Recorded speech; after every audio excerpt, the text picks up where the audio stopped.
उसकी हाथ नहीं पर उसकी चेहरा हमें देखना चाहिए। परमेश्वर की हाथ देखना छोड़े। प्रभु की वचन में लिखा है कि दास हमेशा मालिक की हाथ के तरफ देखता है, लेकिन बच्चे पिता की चेहरा को देखना चाहिए। तुम दास नहीं पर उनका बच्चे हैं, उनकी संतान हैं। हम सभी, हम किसी की दास अब नहीं हैं, परमेश्वर के मित्र हैं और प्रभु का संतान है। उनके हाथों से हमें कोई फायदा नहीं, उनके हाथों के तरफ देखने की कोई जरूरत नहीं है। जो उनका है वो सब अपना ही है। हालेलुया। अब हमें जरूरत है उनकी चेहरा को देखना। इसलिए बनाया यहोवा बनाता है। जिस व्यक्ति को यहोवा बनाता है, मतलब जिस व्यक्ति इस दुनियादारी की चीजों के पीछे नहीं परंतु परमेश्वर की इच्छा के तरफ देखता है, उस व्यक्ति क्या करेगा?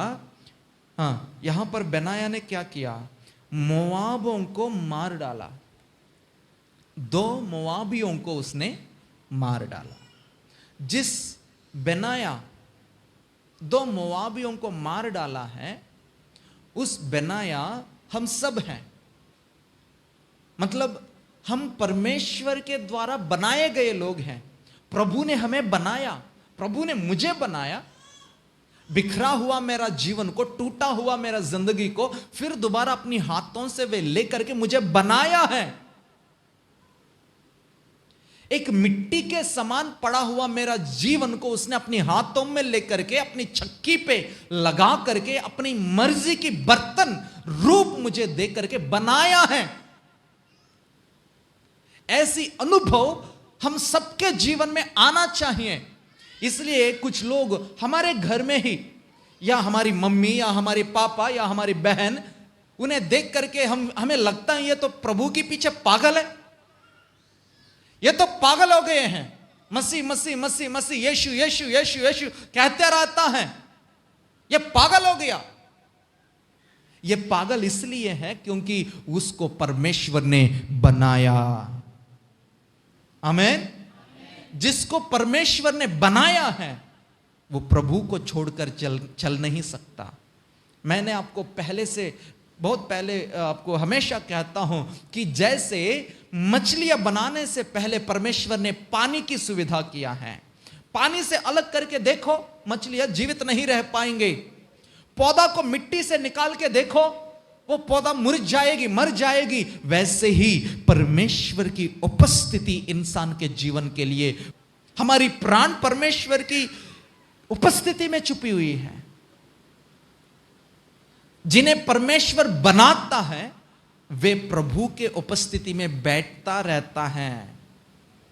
दाऊद को परमेश्वर ने बनाया, इसलिए दाऊद कहता है कि प्रभु तेरी मंदिर की इच्छा जो है ना, तेरा मंदिर की विचार जो है, तेरा भवन की विचार जो है, वो मुझे खाता है, वो मुझे खाता है। मतलब मेरे अंदर एक जलन सा, एक आग के समान जलती रहती है। जिनके अंदर ऐसी जलन है, जिनके अंदर जैसी इस प्रकार की चिराग है, वो घर में सोता नहीं रहेगा, बैठे नहीं रहेंगे। प्रभु की उपस्थिति में बैठने के बाद वे वापस जाने का मन ही नहीं करता। उन्हें लगता है यहीं पर ही मैं बैठे रहूं। परमेश्वर के घर में मुझे सुकून है, परमेश्वर के दरबार में मुझे शांति है। यहां पर बैठने से मुझे दुनिया भूल जाता हूं मैं। लेकिन जिनको परमेश्वर ने नहीं बनाया वो तो अपने घर में सोया पड़ेगा, सोते रहेगा, या दोस्तों के साथ घूमता रहेगा, बर्तन मचते रहेगा, या तो कपड़े धोना है, खाना बनाना है, या कहीं और जाना है। इस प्रकार की विचार उनके अंदर होती है। लेकिन आज जिन लोग प्रभु की उपस्थिति में आए हुए हैं, हम सभी को परमेश्वर ने बनाया। जिन्हें परमेश्वर ने बनाया है उनका काम है मोआबियों को मार डालना। हालेलुया। मोआबियों को मारना। मोआबियों को मारने का मतलब क्या है, अर्थ क्या है? जैसे आपको हमेशा कहता हूं, हर एक वचन के पीछे एक आत्मिक अर्थ है, जिसे समझने से प्रभु की योजना हमें समझ आता है। मोआबियों को, मोआबिया कौन है? मोआब कौन था? अगर आप देखोगे उत्पत्ति 19वां अध्याय में लूत की परिवार है। लूत की परिवार अब्राहम के साथ रहने वाले लूत अलग होकर के सोदोमा और अमोर्रा में रहने लगे। लेकिन सोदोमा और अमोर्रा की पाप परमेश्वर तक पहुंचने के कारण प्रभु सोदोमा और अमोर्रा को ढा देने के लिए धरती पर उतर कर आया था। 2 दूतों को प्रभु ने सोदोमा और अमोर्रा में भेजकर लूत और उनके परिवार को उस शहर में से बाहर लेकर आ गया। बाहर लेकर आते ही उनको बोला गया है कि पीछे मुड़कर मत देखना, यह सोदोमा अमोर्रा में पाप भरी हुई है। इस सोदोमा और अमोर्रा में दुनियादारी पड़ी हुई है। तुम्हें इस जगह में नहीं रहना है। तुम्हें अलग होकर के चलना है। तुम्हारी रीति रिवाज अलग है, तुम्हारी रहन सहन अलग है, तुम्हारी आराधना अलग है, तुम्हारा बोल बातचीत अलग है। इसलिए तुम्हें बचाने के लिए परमेश्वर ने हमें भेजा। चलो आप इनको लेकर के प्रभु के दूतों ने सोदोमा और अमोर्रा से बाहर आ गए। आते ही यहोवा अपनी ओर से आग बरसाते हुए सोदोमा और अमोर्रा को ढा दे रहा था। जब उसकी नाश कर रहा था, उस समय लूत की वाइफ ने, पत्नी ने सोची कि थोड़ा देखते हैं क्या है पीछे।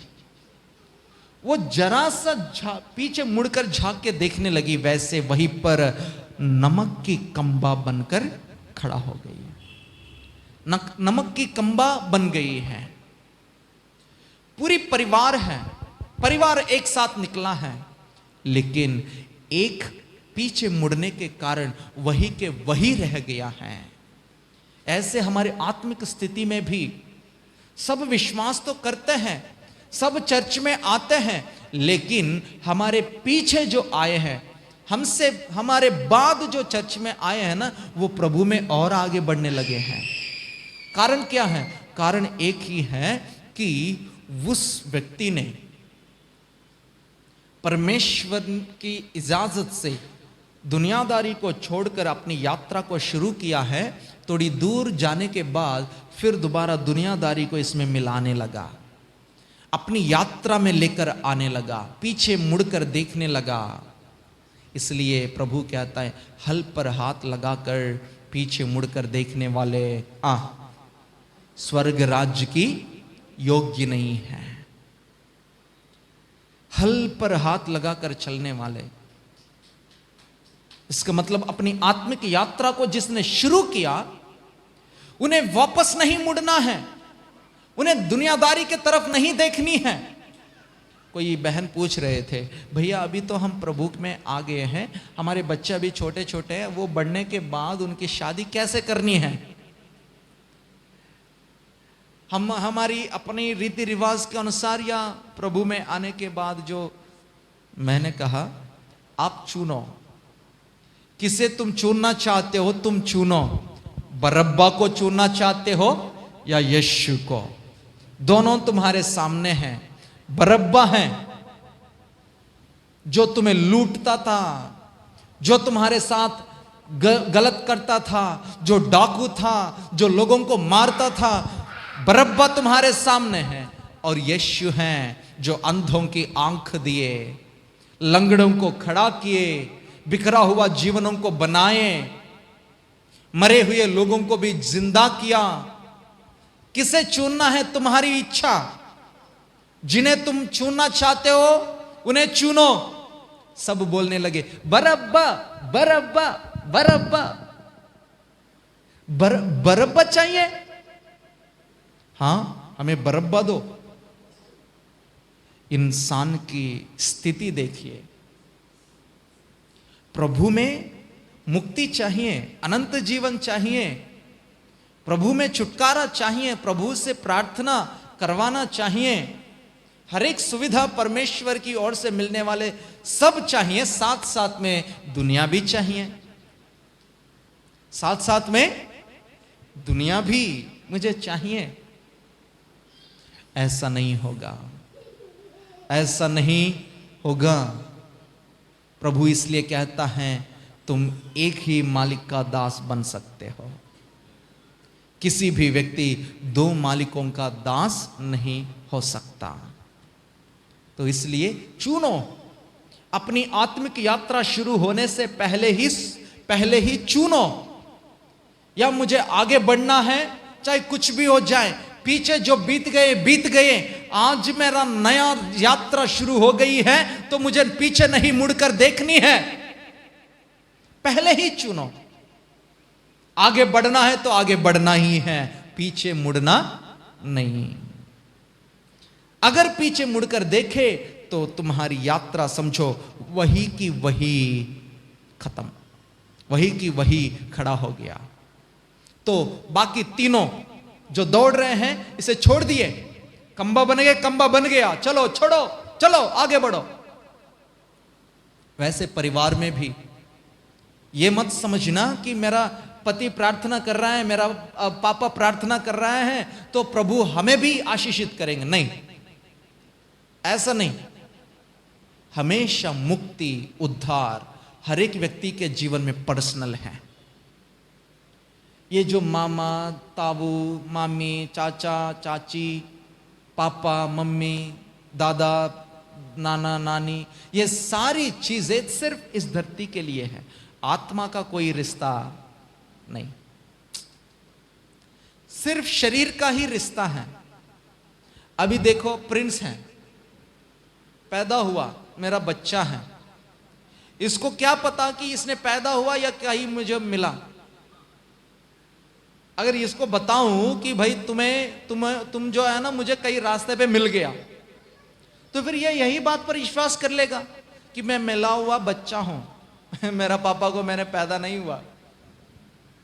कोई मिला हुआ बच्चा को लेकर आकर के मैं बोलूं कि बेटा तुम्हें है ना मम्मी ने 9 महीना अपने गर्भ में छुपा कर तुम्हें जन्म दी है, तो वो विश्वास करेगा कि मैं इनके पुत्र हूं।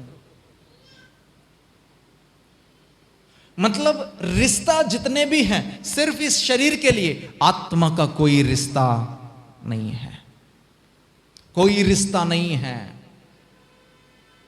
आत्मा आजादी को प्राप्त करेगी, आत्मा परमेश्वर के पास पहुंच जाएगा।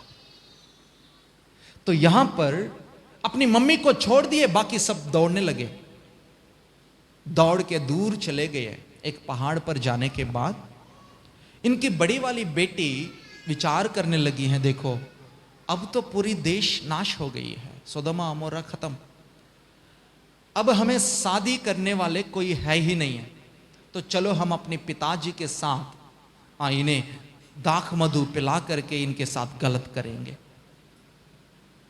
इनसे हम संतान को प्राप्त करेंगे।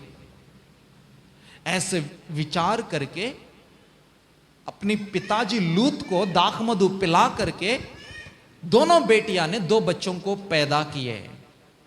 बड़ी वाली बेटी का बेटा का नाम है मोआब। हालेलुया।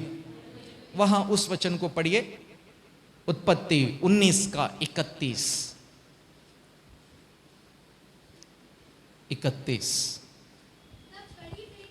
हाँ हाँ हाँ हाँ हाँ हाँ, संसार की रीति के अनुसार हमारे पास आए। Hallelujah, hallelujah. देखिए इनकी विचारों को, देखिए बच्चों का, इन्हें परमेश्वर ने परमेश्वर की रीति से अलग करके लेकर आया, लेकिन यह विचार कर रहा है संसार की रीति के बारे में, संसार की रीति के अनुसार, सांसारिक रीति के अनुसार हमारे साथ चलने वाले कोई है ही नहीं है, हमारे पास आने के लिए कोई है ही नहीं है। प्रभु में आए हुए लोगों के जीवन में संसार की बात कैसे आ गए? इसलिए याकूब कहता है याकूब की पत्री अध्याय नंबर 4 में कि हे व्यभिचारिणियों, तू नहीं जानता संसार से मित्रता परमेश्वर से शत्रुता है। हालेलुया। संसारिक रीति से चलना व्यभिचारी के बराबर है, व्यभिचार के बराबर है, क्योंकि तुम परमेश्वर के साथ चल रहे हैं, साथ में आप संसार को भी लेकर चल रहे हो, तो इसका मतलब आत्मिक व्यभिचार तुम कर रहे हैं। आत्मिक व्यभिचार। एक बच्चा को लेकर के जा रहे थे, हॉस्पिटल लेके जा रहे थे, रात के समय 11-12 बजे। उनको कुछ बुखार वखार था। जब लेकर जा रहे थे, उनकी परिवार में बुजुर्ग बंदा जो है ना, वो कहने लगे, भैया ये माचिस लेके जाओ। मैंने बोला क्यों? नहीं, लेकर जाना, आग, बच्चों के साथ आग होना चाहिए, लेकर जाओ। मैंने बोला कोई बात नहीं, बाइबल लेके तो जा रहे हैं, ये तो बाइबल लेके जा रहे हैं, बाइबल तो है, ठीक है, ये भी लेके जाना, क्या वहां रख दो, कोई बात नहीं। ये आत्मिक व्यभिचार है, ये आत्मिक व्यभिचार। कैसे? तुमने माचिस जो है वो कुछ काम के लिए लेके जा रहे हो तो ठीक है, लेकिन तुम्हारे अंदर ये विश्वास है कि ये माचिस होने से दुष्ट आत्मा या गंदी चीजें इस बच्चा पर नहीं आएंगे। लेकिन मैंने कहा बाइबल है, आग का परमेश्वर है, पवित्र आत्मा है, जो आग के शोले के समान जो उतर कर आया है, वो इनके साथ है, तो माचिस की क्या जरूरत है? उसने बोला वो तो ठीक है, लेकिन ये भी, प्रभु तो ठीक है, लेकिन संसार भी चाहिए। ये आत्मिक व्यभिचार। खबरदार, आत्मिक व्यभिचार करना बाइबल के अनुसार मना है। आत्मिक व्यभिचार, संसारिक बात परमेश्वर के साथ एक जैसे नहीं चलेगा। इसलिए प्रभु के साथ चलने से पहले ही विचार करना। तुम्हें दुनिया में ही रहकर नरक में गिरना है, या दुनिया को छोड़कर प्रभु के साथ चलते हुए अनंत जीवन को प्राप्त करना है? क्या चाहिए आपको? प्रभु में आने से मैंने कई जगहों में सुना था कि आपको मसीह बनने के लिए कितने पैसे मिले। मैं कह रहा हूं भैया, मसीह बनने के लिए पैसे नहीं मिलती। मसीह बनने के लिए या यीशु पर विश्वास करने के लिए पैसे नहीं दिया जाता है। ऊपर से हमारा सब कुछ वापस छोड़ के प्रभु के पीछे होना पड़ता है। प्रभु के पीछे चलने के लिए दिया हुआ या तो चलने वाली हर एक प्रकार की संसारिक चीजों को छोड़कर चलना पड़ता है। प्रभु के साथ चलने के लिए रेशन नहीं मिलती, या पैसे नहीं दिया जाता। याद रखना, सब कुछ छोड़ के प्रभु के पीछे होने लगे हैं, सब कुछ त्याग कर प्रभु के पीछे होने लगे हैं। कारण यही है कि मुझे इसी संसार में डूबना नहीं, इसी संसार की रीति के अनुसार चलकर इस अनंत काल की कुंड में गिरना नहीं, परंतु परमेश्वर के साथ चलते हुए अनंत जीवन में प्राप्त करना है मुझे। आपके बारे में मैं नहीं जानता, पर मेरा तो इच्छा यही है, मेरा तो विश्वास यही है, मेरा तो दर्शन यही है, और जो मैंने पाया वो मैं आपको बता रहा हूं।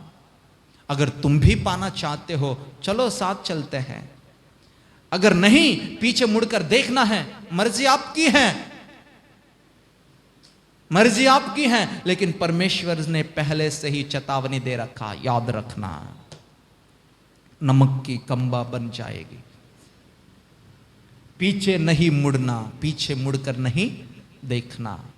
वहां पर पीछे मुड़कर देखने वाले रुक जाते हैं। यहां पर मोआबियों को बेनाया ने मार डाला। अगर सच में प्रभु ने आपको बनाया है तो इस संसार की रीति के रिवाजों को आप मार डालोगे। अपने जीवन में सांसारिक रीति रिवाजों की कोई जगह नहीं होगी। प्रार्थना, वचन, प्रभु की उपासना, उपवास, प्रभु की दर्शन, लोगों की गवाही देना, बस यही चीजों में हम मगन हैं। चाहे तुम विश्वास करो या ना करो। लाखों रुपया लगा करके बच्चों के मुंडन करवाने की कोई जरूरत नहीं है। प्रार्थना करेंगे, कैची 10 रुपया की लेंगे, पिता पुत्र पवित्र आत्मा में काटेंगे और लेकर जाएंगे बाल निकलवाने। नहीं, आपको लगता है कि इस तरह की 1000 लोगों को बुलाना है, हाँ भोजन खिलाना है, बड़ा पार्टी मना, मर्जी आपकी है। वो तो संसार है साफ साफ। अगर उसके साथ चलना है मर्जी आपकी है, लेकिन मेरा प्रभु में ऐसा है। शादी में ऐसा करना वैसे करना मर्जी आपकी है, लेकिन प्रभु की उपस्थिति में दोनों को पवित्रता के साथ जोड़ना प्रभु की रिवाज है। Hallelujah, hallelujah. प्रभु ने हर एक काम को हमारे लिए आसान कर दिया, आसान। लेकिन आप भोज के साथ चलना चाहते हो, मर्जी अपना ही है। प्रभु ने इसलिए कहा, हे परिश्रम करने वालों मेरे पास आओ, भोज से दबे हुए लोग मेरे पास आओ, मैं तुम्हें विश्राम दूंगा। आमीन, हालेलुया, हालेलुया। इस प्रकार के हर एक बोझ प्रभु ने निकाल दिया, हर एक काम को आसान कर दिया। क्या आप बेनाया हैं जो मोआब को मार डाला, जो मोआबियों को मार डाला है? क्या तुम उस बेनाया हो? परमेश्वर से बनाया गया व्यक्ति हो, या वैसे ही चल दिया है चर्च में? अगर वैसे ही चल दिया है, एक समय आने वाला है, प्रभु कहता है भेड़ों को बकरियों को अलग कर देगा, भेड़ों को बकरियों को अलग कर देगा। भेड़ों के तरफ देख के कुछ और कहेगा और बकरियों के तरफ देखकर कहेंगे कि मैं तो तुम्हें कभी नहीं जानता। हे कुकर्मियों, हे कुकर्मियों। एक तो संसारिक रीति, दूसरा है कुकर्म। ये जो मोआब की माँ ने जो करी है, लूत की बेटी ने जो करी है, क्या वो सुकर्म है या कुकर्म है? सुकर्म है, कुकर्म है, कुकर्म है।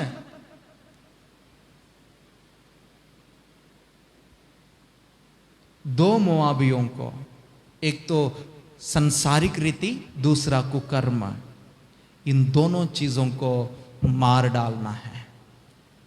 जब इन दोनों चीजों को मार डालेंगे तुम सचमुच में बेनाया ही हो। आमीन, हालेलुया। सिर्फ इतना ही नहीं, बेनाया ने और कुछ काम किया है।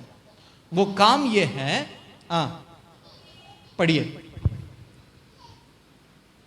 बर्फ गिरता समय उसने एक गड्ढे में उतरकर एक सिंह को मार डाला।